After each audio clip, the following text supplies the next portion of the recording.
Welcome to Happy Headlines with Chico Chad. We want to thank Jerry Weis-Corbley for giving her contribution to good news, inspiring news, and positive news. Here you can see her right here with her #1 selling book on Amazon for journalism. This paperback is full of inspiring stories that celebrates Good News Network 20th anniversary. Thank you, Jerry, for bringing us such good news. Here you can see her podcast, GNN Podcast. Her co-host, Anthony, and the host, Jerry. They are out here on iTunes with their podcast, bringing you the best of the best of the best good news. Chico Chad with Happy Headlines on this day in history, October 3rd, 2020. And here's what we have to cover. Let's see. 60 years ago today, the Andy Griffin Show premiered. Cue the whistling and grab your fishing pole. The sitcom invoked a nostalgic time go by with its small town setting of Mayberry. Through 8 seasons, the show starred a level-headed sheriff named Andy and his imp and gaffe-prone deputy Barney Fife. played by the hilarious Don Knotts. Because he is a widower, Andy's Aunt Bee, Frances Baver, took care of the house and the young son, Opie, played by freckled face Ron Howard. Now, this was a good show. One of the town's not too bright characters, Gomer Pyle, later got his own show about leaving Mayberry and joined the Marines. Several legacies of the show remain today. Watch a video and learn where in Los Angeles they filmed the opening sequence and see some highlights from 1960. There you go right there, baby. All right. Also on this day in history, more good news. Thanksgiving Day was established on the 4th Thursday in November by President Lincoln. The shot heard from around the world. One of the greatest moments in baseball history occurred when Bobby Thompson hit a 9th-inning home run for the New York Giants to win the National League pennant for his team that had been down 14 games heading into the playoffs. On this day in history, Frank Robinson, an MVP and Triple Crown slugger, as a player was named Major League Baseball's first black manager by the Cleveland Indians, 1974. The members of Aerosmith bailed 30 fans out of jail after they were arrested for simply smoking pot during the band's Indiana concert at Fort Wayne Coliseum, 1978. Thank you, Aerosmith. Thank you, Frank Robinson. East Germany, on this day, ceased to exist when the territory became part of the Federal Republic of Germany, and its citizens rejoined the European community after 45 years of post-war division. Now a public holiday is unified in Germany, and this is a national holiday. We're celebrating this right now in Germany. Nothing's open in Germany. We need to recognize this. Thank you, East Germany, for non-existent territory and becoming one. On this day in 1961, the Dick Van Dyke Show premiered on the CBS TV network with a total of 158 episodes spanning 5 seasons. The show catapulted Dick Van Dyke to his fame. With this unique brand of physical comic genius, it starred Van Dyke as a comedy writer, Rob Portray who was married to an emotional wife named Laura, played by brilliantly Mary Tyler Moore, who wrote later that she almost skipped the audition. I'm glad she didn't. On this day in history, happy 79th birthday to Chubby Checker, the rock and roll singer and dance pioneer who showed the world how to do the twist. Ooh, yeah, baby. I still can't twist, though. With the 1960 hit, the Billboard magazine declared the song the biggest hit of the 1960s. He's also popularized the limbo, another trademark dance. American DJ Clay Cole said Chubby Checker has never been properly acknowledged for one major contribution to pop culture.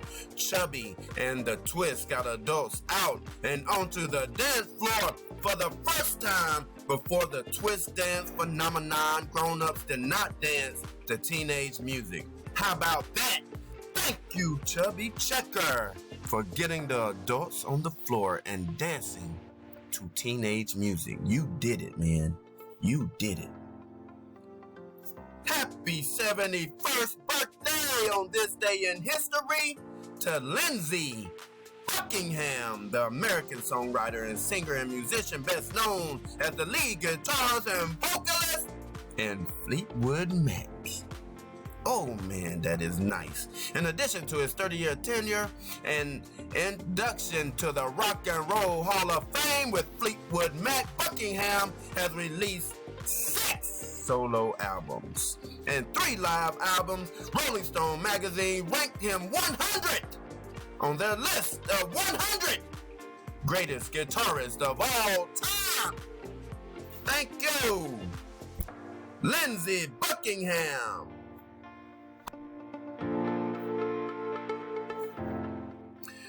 Egypt just discovered 27 sealed coffins in an ancient cemetery that were buried 2,500 years ago.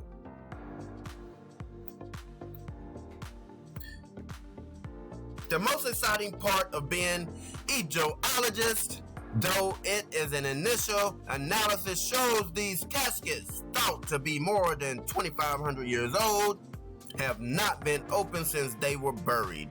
According to the statement from the Ministry of Tourism and Antiquities, the find were discovered deep in burial shafts in Saqqara. For more than 3,000 years, this vast necropolis was where Egyptians living in the ancient capital of Memphis buried their dead. Archaeologists are currently working to determine the origins of these caskets. More details are expected to be announced by the ministry this month. Woo! All right, look at this. This dad cycled from Scotland to England for charity, riding his 8-year-old daughter's pink bicycle. Determined dad has cycled a staggering 200 miles while riding his 8-year-old daughter's tiny pink bike. Over 6 days, Wesley Hamnet pedaled from Glasgow, Scotland to Manchester, England on a $26 bike with 12-inch wheels. Thank you, Wesley, for your contribution. The dad of 2 had wanted to raise funds for various charities and hospitals, which was close to his heart after he lost his granddad to cancer last year. He originally planned to cycle 1,250 miles from Russia to his home in Lancashire, but due to the pandemic, he was forced to backpedal and turn to the drawing board. He decided he would cycle from Glasgow to Manchester while riding a comically small bike his 2 young daughters learned to ride as a laugh. After a grueling cycle and included a 6-hour-long stretch and 8 views tries, and the cargo handler managed to drag the 12-inch wheels to his home near Manchester on September 21st. There you can see him. I would expect that to be his daughters, none other. Thank you, Wesley. He quotes, unquote, and he says, I wasn't sure if I was going to make it. Hell, I wasn't sure if the bike was going to make it all the way. I felt like I was going to die during certain stretches, but it was all worth it. Thank you. He endured grueling pain and reached peaks as high as 1,350 feet at the Shap Summit in Cumbria, England, which he says, with some understatement, the bike wasn't built for. But he kept pushing. I kept pushing because anytime there's an uphill climb, there must be a downhill climb. I felt like a little kid going down. I couldn't stop. And if I tried, it was scary, but amazingly fun. Unquote. Thank you. Wesley is fundraising for Macmillan Cancer Support, Christian Charitable Fund, British Heart Foundation, and Westshore Hospitals MFT charity. He has raised over $10,730 US so far and still hopes to make the trek from Russia to Manchester next spring. 37-year-old Wesley says, "I want to thank everyone who donated. They've been absolutely amazing. I feel so overwhelmed, but it's been a real blessing." Let's give our gratitude and thanks to Wesley for making this charitable ride on the pink bike. Man with terminal ill cancer wants to paint the house his wife's favorite color, and friends swarm in to do it for him. Tim Gerards, a 22-year-old veteran teacher, is already facing one of life's hardest lessons. Last year, the 45-year-old father of 3 was diagnosed with colon cancer. This July, despite chemotherapy treatments, doctor told him he only had a few months to live. Gerards decided to spend what precious time he had left with the wife. His kids are revealing the circumstances of his retirement from Washington High School on social media. The Sioux Falls, South Dakota community immediately rallied to his support. One thing Gerards has determined to take care of before time ran out was to make sure the family home got painted blue, a color his wife loves, even if he wasn't there to do it himself. Gerards turned to his friend Doug Rankin, a retired chemistry teacher, for help. Quote and unquote, he states, "I just asked him if next summer, which I probably won't be here for, if he could paint it for my wife." That is amazing! Look at these people going to work to paint the house blue for him. I love it. Thank you for your help, everyone. Thank you for your help. Making this man's last wishes come true. I love it. Chico Chad is bringing you happy headlines and good news. This week, Family Style Restaurant has no prices and feeds anyone in Alabama. Watch. There's a little restaurant in a small Alabama town where there's no cash register and no prices. Just a whole lot of soul and soul food. At Drexel and Honey Beans in downtown in Bruton, near the Florida border, the menu changes daily, but there's always a hearty selection of southern dishes to enjoy. Fried chicken, cornbread, collard greens often show up at lunchtime from Tuesday to Thursday, which makes this place special. What makes this place special? The unending southern hospitality. No matter how down and on their luck a person is, they never have to worry about having no money for their lunch. Once you finish your dessert, a blueberry cobbler perhaps, you just leave whatever you can in a private booth near the restaurant entrance. Even if that's just a handful of coins and a little thank you note. The owner and husband of the wife team, Freddie and Lisa Thomas McMillan, make no profit from their restaurant. 100% of the donations go back into serving people food. So what they do to get all this joy? They say the real joy to knowing that their customers leave with a full stomach and a full heart, and understanding that you are loved and worthy of love. And people, that is what gratitude is. They expect nothing. Just give from your heart. That's all that they ask. Leave with a full stomach. Leave with a happy heart. Spread some joy. That's what they want you to do. Get the message, people. I tell you, some of these stories are heart-touching, soul-filled, and bring me lots of joy. That's why I'm sharing it with you. You need to hear this. Someone needs to hear this. One day, I was a waiter on South Beach at this cafe. Okay? This lady walked in. I felt her energy. She was sad. At that time in my life, I was writing poetry left and right. My feelings poured out through the poetry. I had an iPod full of poetry. I asked her, I said, would you like to read my poetry? She said yes. I thought nothing of it. But you know what? After she read some of my poetry, that lady was filled with happiness.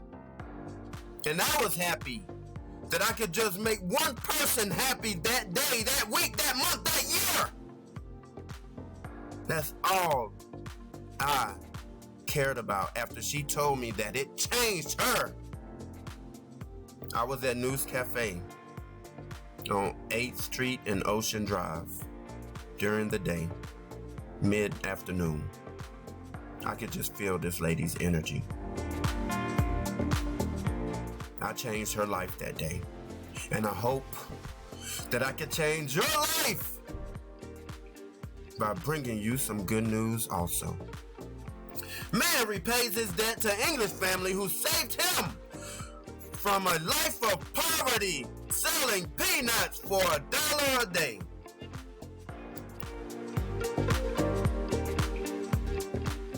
A man joined the British Army to repay his debt to an English family who saved him from a life of selling peanuts for $1 a day. Tal Ben-Shahar was 12 when he met the Hanson family who was on holiday in Goa, where he was walking 10 miles a day selling peanuts to tourists on the southwest coast of India. Sometimes he sleep on the beach, other nights in a tent on the side of the road, providing for his 3 younger siblings and mother. He asked the tourist couple called Carol Thomas and Colin Hanson and the sister-in-law Linda Hanson if they'd like to buy some peanuts. They did much more than that, taking him shopping for clothes and food for his family of 5. Look at that gratitude, people! They promised the team they'll see him when they return next year. By pure chance, the couple in their 50s bumped into him on the beach 12 months later. Look at that. Pure gratitude, people.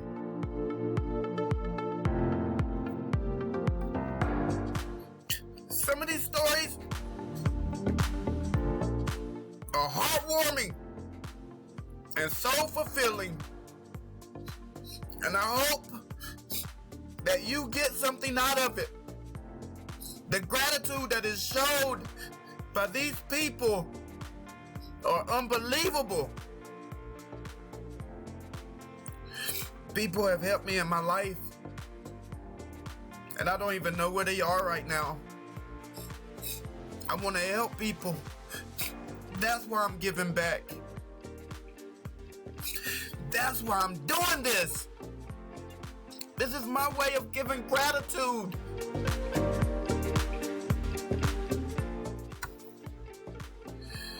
They sent money back from the UK for food and supplies and paid for the family to live in a rented home in Goya every monsoon season, coming to visit them for months at the time.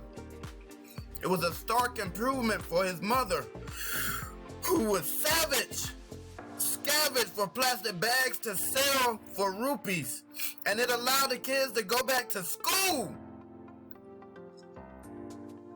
At age 19, Gopal began visiting his foster family in the UK for months at the time.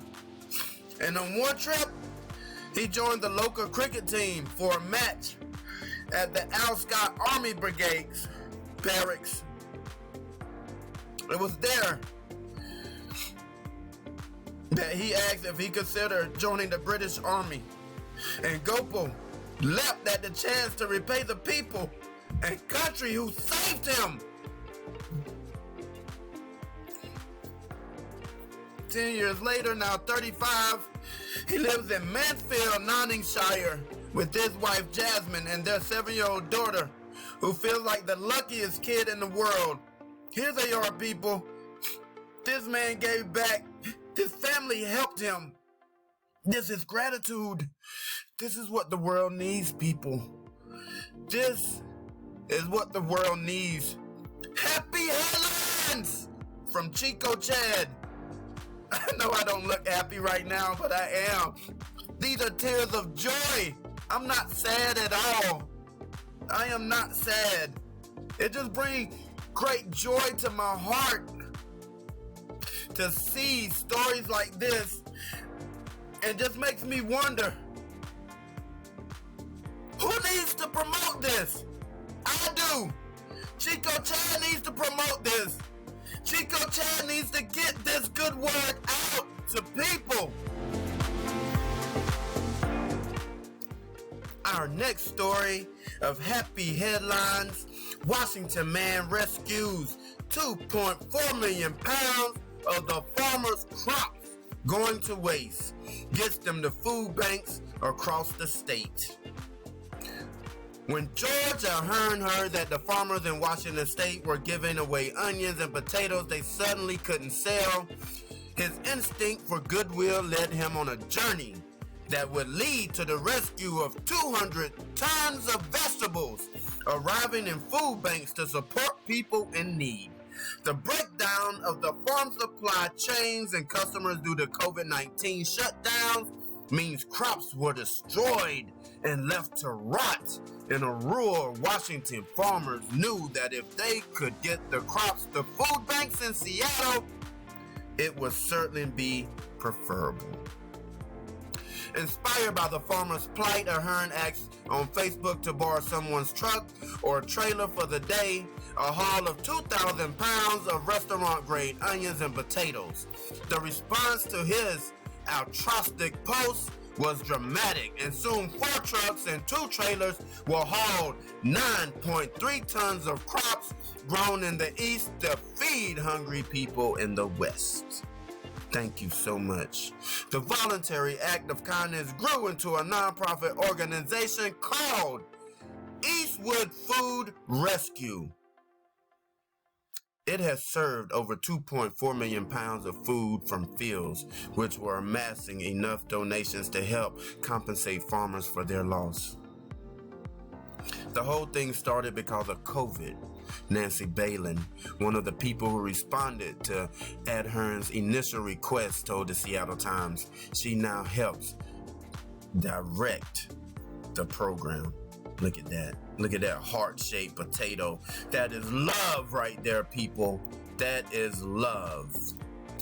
Uber driver rewarded with a new car by Jaded Pickett Smith after she delivers thousands of meals to hospital workers. A single mom and Uber driver in Memphis just wanted to do her part to help others during the COVID-19 pandemic.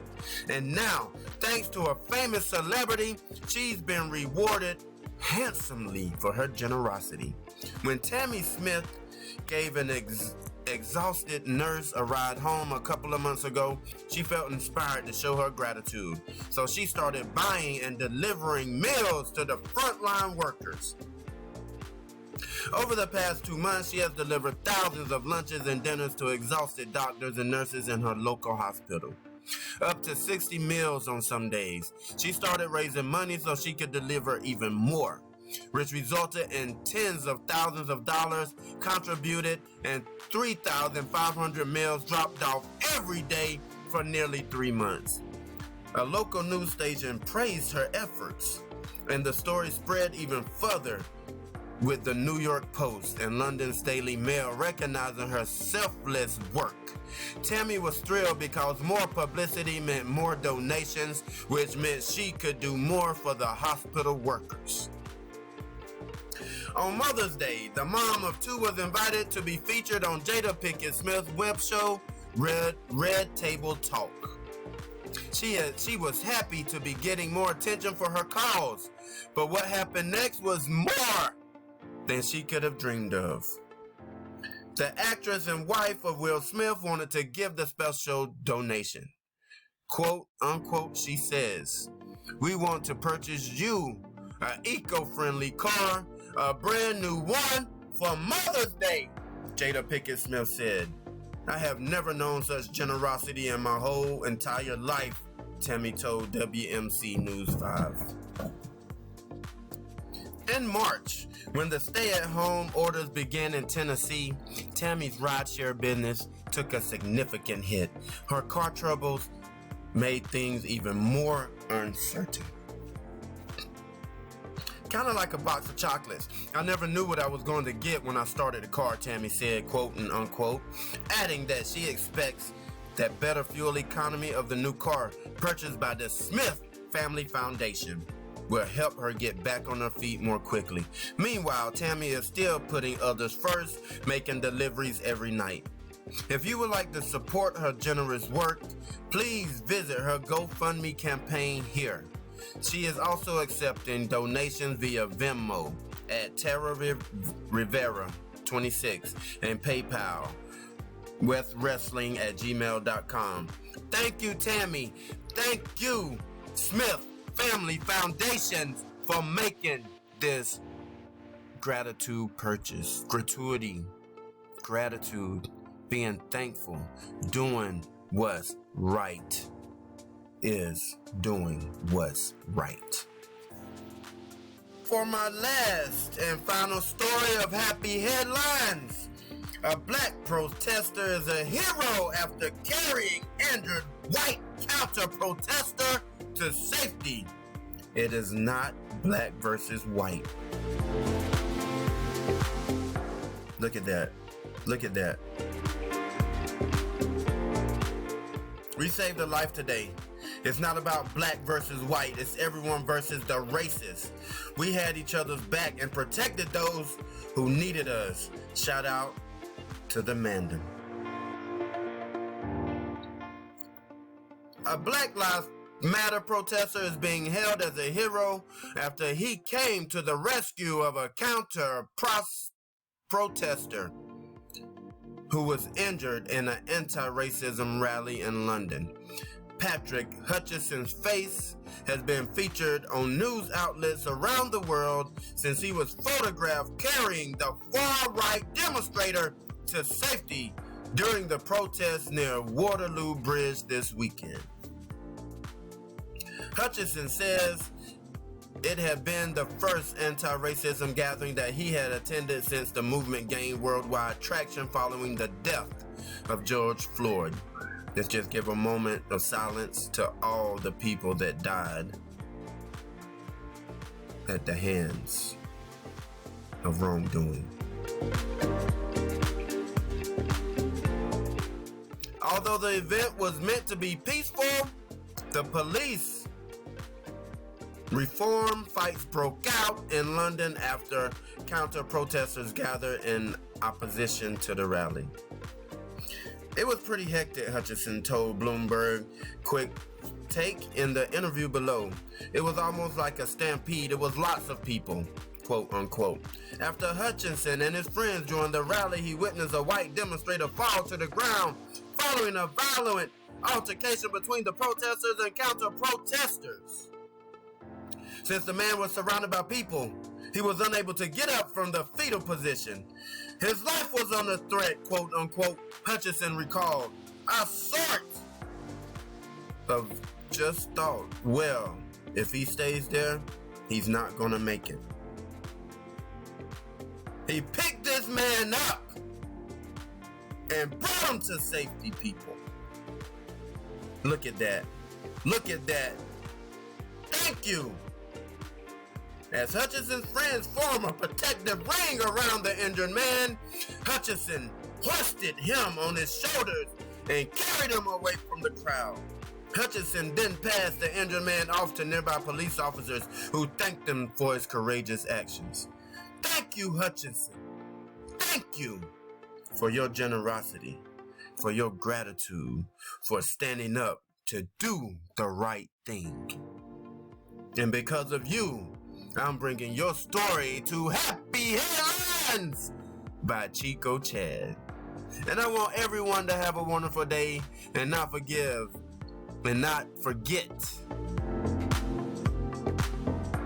And I want everyone not to forget to give gratitude and thanks to those who have helped them in their way, in their life journey.